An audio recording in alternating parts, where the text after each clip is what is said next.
Hey, what's happening, guys? We have got the latest, most brand newest meter from Zotek. They just sent this out to me. They asked me a week ago if I wanted it to review. I said, well, sure. And it just showed up, so I just dropped the batteries. So I thought we would have a look at it. It is the ZT102A. And it is pretty much the same form factor as the Anang 8008, 8009 series of multimeters. And of course, Zotek manufactures those meters for Anang and for a lot of other companies, like for instance, Zoe. So let me put some batteries in this guy and we're going to have a look. So the batteries are included are Long Life, not Long Life. I guess they couldn't afford the G.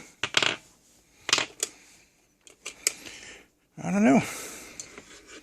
I'm sure they'll be fine for testing out the meter, right? I don't know if I'd want to leave them in there long term. Although you never know. They could be powered by the tears of Chinese virgins for all we know.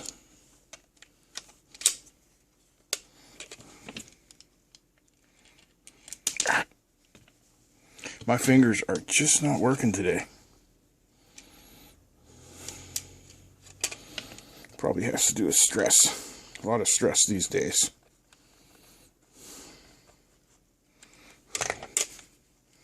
Alright, so let's power it on.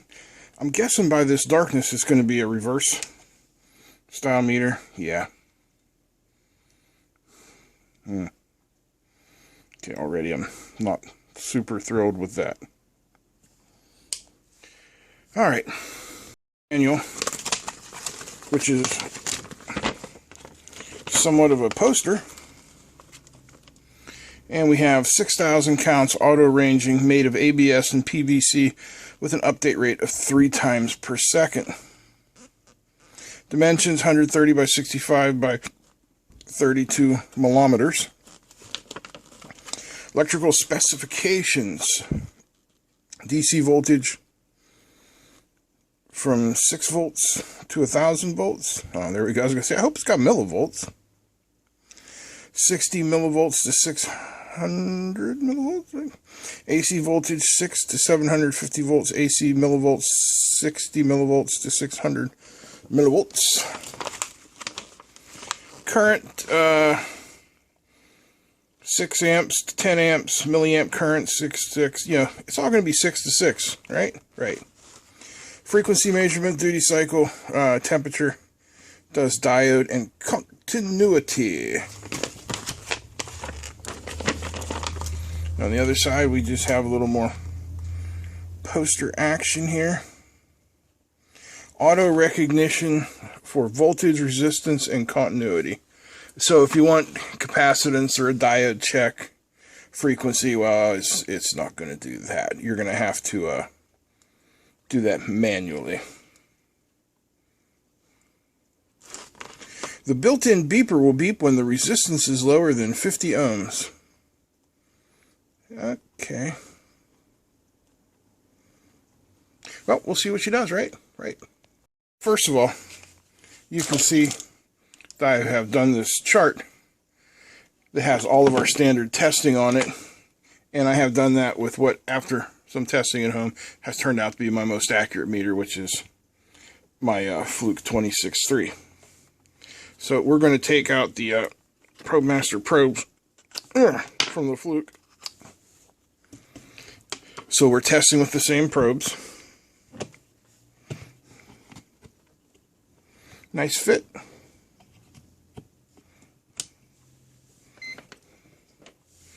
Let's see what we can see here.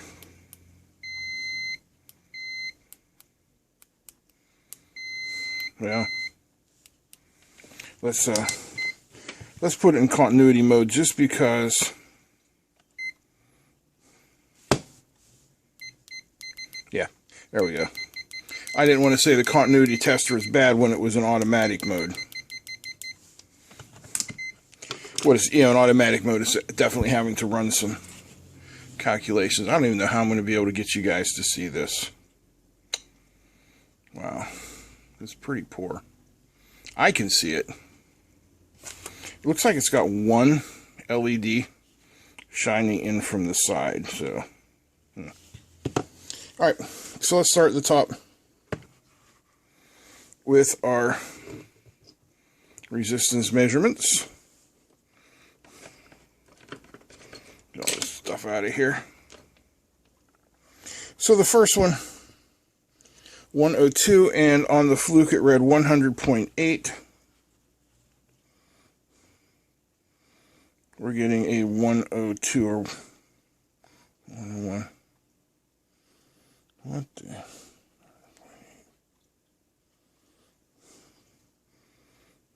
Oh, it's the range. Yeah, let me put this over here. 100.9. There we go. So 100.9, not too bad. Next one read 10.2. Now, how well you can see that, it says 10.2, so it's right on. Then 2.6. This one's reading 2.2. Next one was 9.99K, 9.98K. It's right on there. There's not an issue with the readings so far. This one read 988. We're getting 985. This one read 10 megs, 10.08. We got 10.07. And 40 megs, 40.13. The fluke read 40.24. And our final measurement, 996K, 994. It's very quick. Yeah, it's centering on those readings rather quickly, so that's a good thing. All right, so now we are going to capacitance.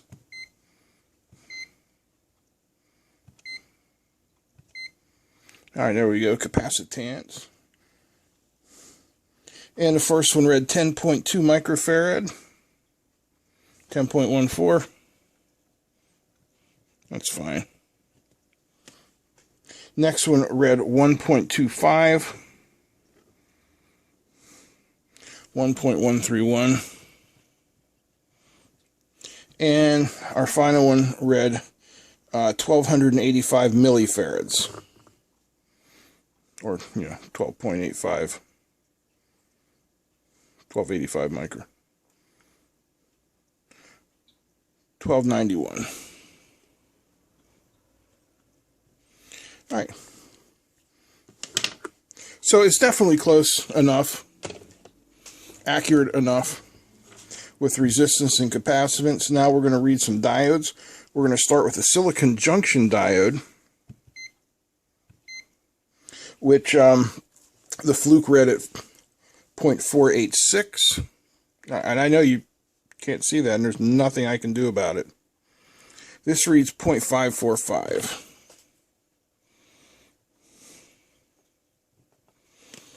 Then a high-speed switching diode, which read 0.427, 0.473. And finally, a Schottky, which read 0.173, 0.204. All right, now we're going to check LEDs. The fluke lit every one except for this last one, which is a near-infrared purple LED. I mean, it lit them all, but it didn't show me a forward voltage on the purple. So we'll see what this one does. We're starting with red. Good at 1.815. The fluke read 1.6. Yellow, 1.85. The fluke read 1.757. Green, 2.353. The fluke read 2.169. Blue, the fluke read 2.395. This reads 2.536. And finally, the purple, it reads 2.6. The fluke wouldn't read it. So, yeah, accurate enough. Okay, without my bench lights on, you get a a much better view of the screen. And we are now going to test voltage. I've got my little voltage standard right here, as you can see. So let's get started with that. Now the Fluke read a perfect 10 at 10 volts. And what do we get? Well, Paul, you should probably put it on voltage.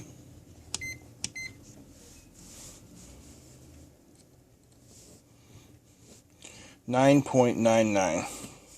All right. Next up is 7.5.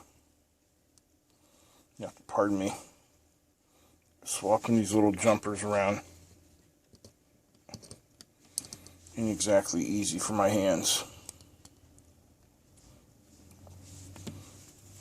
Alright, the Fluke read 7.49, 7.48.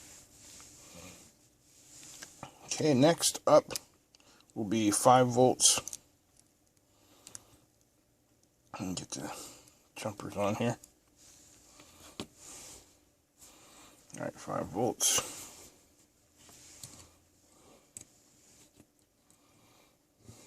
5.01, the Fluke read 5.01, so it's right on for the 5 volt. And finally, 2.5 volts. The Fluke read 2.503, 2.504. So, yeah, least significant digit. I have no problem with that whatsoever. I'm going to look at current, and my other current source crapped out, so we're using this one. We're going to start high and go down low. At 20 milliamps, the Fluke read 19.96. See if this guy reads. 19.87. We'll take it down to 10.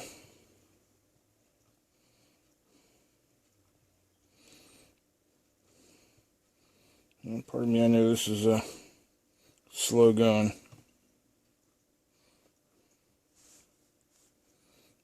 Trying to adjust an analog pot for precise values. You know, gotta hold your tongue right and pray to the correct gods. So at 10 we're getting 9.92.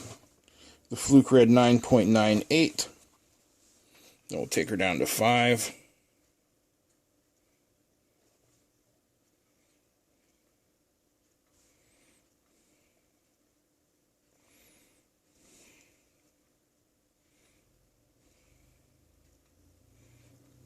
Come on.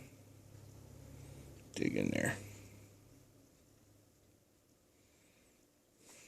Oh, 501. Look at that. Almost there. So close. Come on, you can do it. Alright, we're going with 501. Because that's where it wants to sit.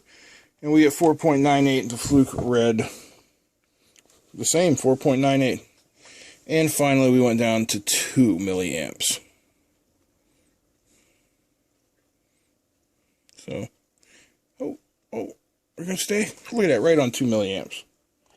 And on 2 milliamps, we get 2.01. The Fluke read 1.997. So again, definitely within spec. Definitely quick and accurate. Let's check. I hit my Fluke with the AliExpress calibration standard. And we did first a resistance check, and the calibrated resistance on there is 179.95. The Fluke read 179.5. Let's see what the auto reading on this guy comes up with for resistance.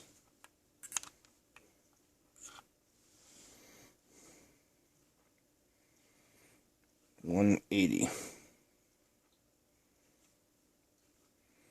Definitely close enough. Alright, and then capacitance.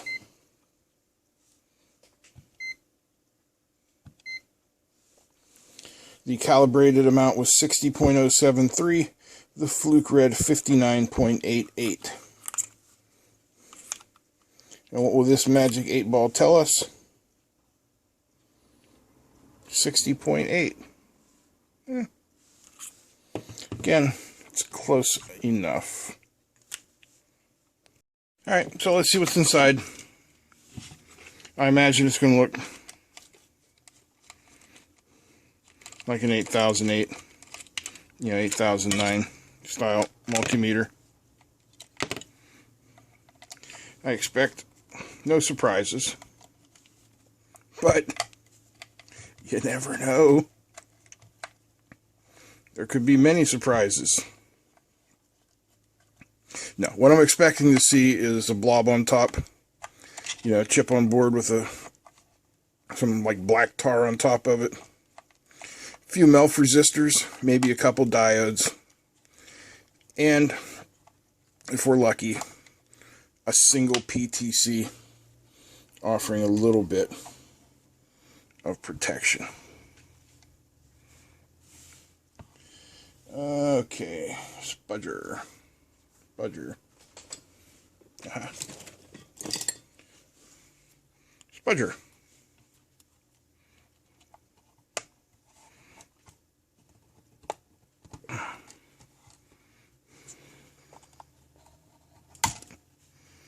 Man, that's a tight fit. That's what she said. Who said that? She did. Damn it.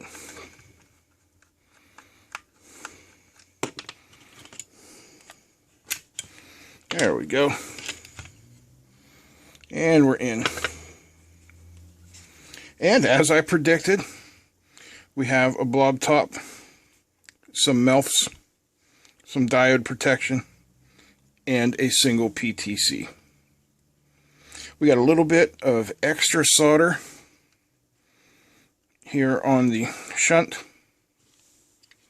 And that, of course, is our 10 amp feed. Those seem pretty beefy. These fuses, though, ooh, butter. Those are small, small, small. I see no facilities for adjustment. No jumpers. But it does seem well protected. I mean, well constructed. What's that crystal there? Oh, I don't know how well you guys can see that. That is absolutely beautiful. Focus. Damn, where's it going to focus? Anyway, it says 0.000. They've sanded off the actual value. Can't be having people know how fast the firmware on this guy operates. So, for general use around the house, it seems absolutely fine. No, glaring safety issues jump out at me and make me want to throw it in a hole. It's quite accurate.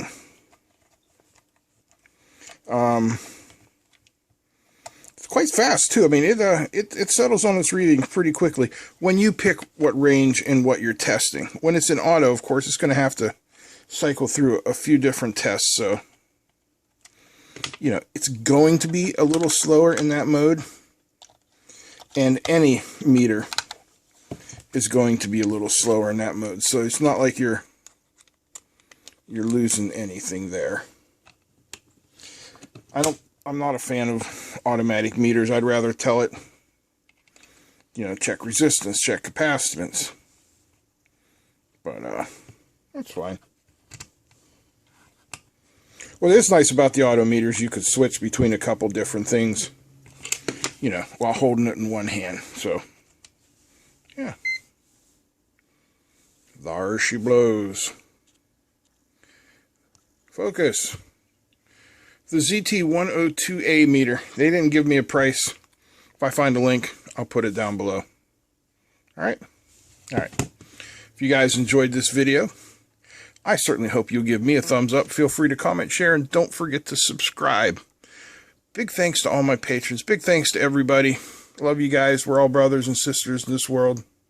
That's it. I'm out. Peace.